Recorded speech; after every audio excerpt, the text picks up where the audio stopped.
Strange Adventure.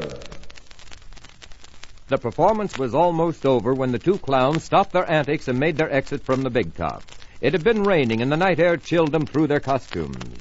Tony Pirelli, a short, roly-poly man dressed in a voluminous red and white costume, spoke to his tall companion as they passed the cook tent.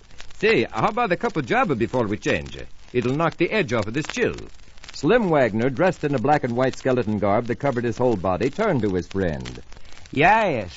Yeah, it sure is a cold night, all right. Kurt Ringer, the manager of the small circus, entered the tent as the two clowns were finishing their coffee.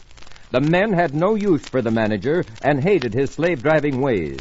Ringer felt this dislike and used it as a whip to goad the men under him.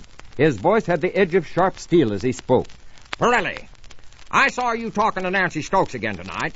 I've told you before to stay away from my girl, and I mean it. The short man rose. His fist doubled, but his partner held him back. Oh, let him be, Tony. Let him scold. We want no trouble. Maybe we better get a job with another show. Another job? Listen, you broken-down has-beens, there's not another circus in the country that would have you. The manager watched the two clowns as they crossed the grounds to their tent, hoping that he had incurred enough hatred within them for them to lead the show and Nancy Stokes. A short while later, an urgent telephone call brought Inspector Jonathan Hawk of the Homicide Bureau to the circus grounds and to the tent occupied by the clowns. It was a grim scene. Inspector Hawk looked down at the still form of the little man, Tony Pirelli. Tony Pirelli, who had made thousands laugh, had played his last show. His life strangled out of him by an unseen assailant. Gathered with Hawk in the tent were Kurt Ringer and Slim Wagner.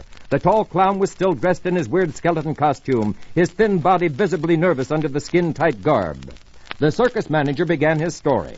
Inspector Hawk, I've been watching these two guys for some time. They made like they were very good friends, but they really hated each other. Professional jealousy, I guess. I see. You say you caught this man in the act of strangling his partner. Yeah, that's right. When he saw me, he started to run, but I caught him and held him while one of my men called the police. Slim Wagner moved menacingly toward his accuser. He's lying. I stepped out of the tent a minute. When I came back, he was here with my friend. Inspector Hawk turned back to the circus manager. His gaze fell upon Kurt's long, strong hands. Suddenly, a pair of handcuffs flashed out and snapped upon the wrist of the surprised manager. Ringer, I'm holding you for the murder of Tony Pirelli. Your little plan had a slip-up. Inspector Hawk called in a policeman to take charge of the prisoner. Yes, Ringer. You should have waited until the clowns had removed their costumes and makeup before you did your little job. You see, there are no signs of grease paint on Wagner's hands, but there is a trace on yours. Grease paint from the neck of the man you strangled. This is Pat McGeehan in Hollywood, California, saying goodbye from my writer, Charles Crowder, and inviting you to tune in again to another tale of Strange Adventure.